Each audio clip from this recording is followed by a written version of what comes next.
I would love to hear more about your dad's experience. Was he able to share much with you about that growing up, or was it later on in life when?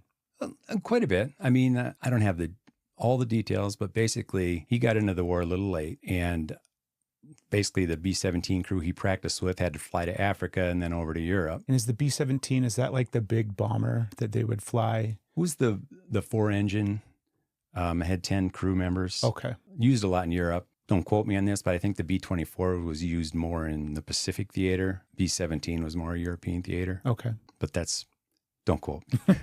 We won't fact check you. Yeah, thank you. So the crew he trained with ended up flying to Africa and then over to Italy.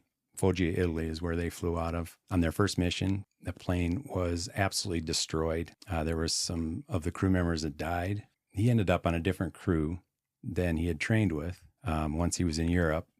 The plane, if I remember right, was called the Ruptured Duck. They all had names. Yeah. And initially, they had to do 25 missions, successful missions, and then they could go home. Later in the war, they moved that up to 35.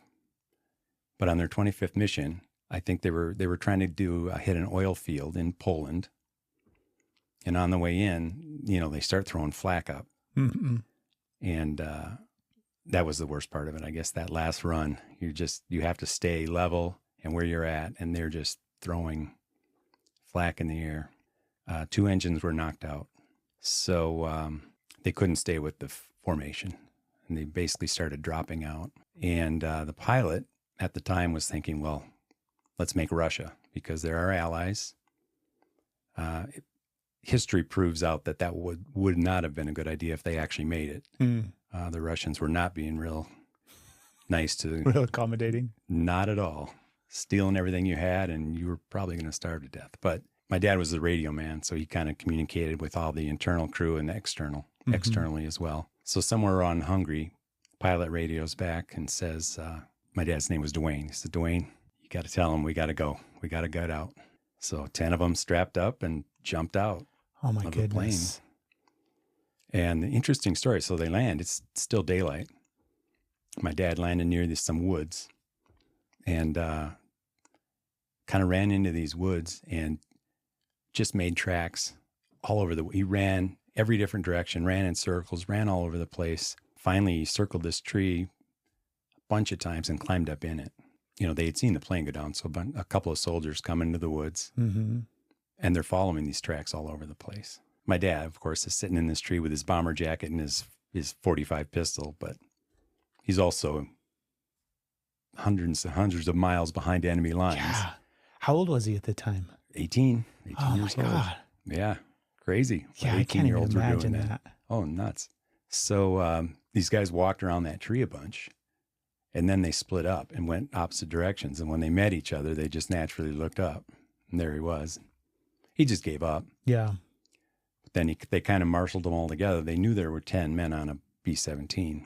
There was only 9 of them. So they grabbed my dad, I guess, and they dragged him. They didn't speak English. So they dragged him over to a wagon, and the 10th crew member was in that wagon, and his parachute hadn't opened.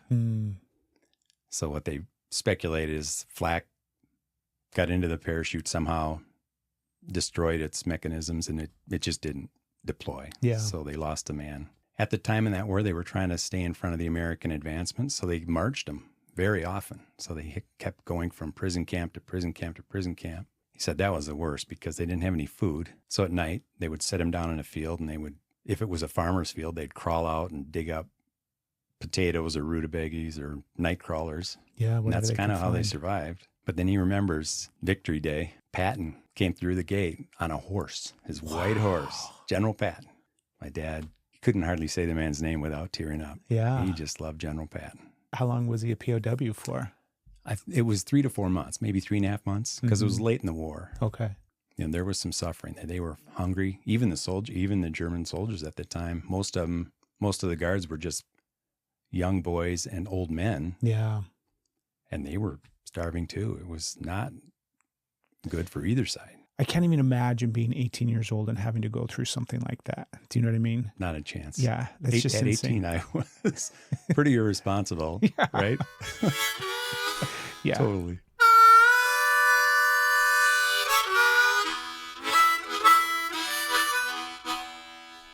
If you haven't yet, take a moment and subscribe to our channel, click that little notification bell, and check out some of these other clips. Last but not least, we'd really appreciate it if you sent this podcast to somebody else. Share it with a friend, share it with a buddy, and don't hesitate to reach out. The conversations that we have on the podcast are meant to inspire you, but also we want to hear what it brings up for you. Whether you share it in the comment, send us an email, or call us up. But thanks for being here, and we'll see you on the next episode.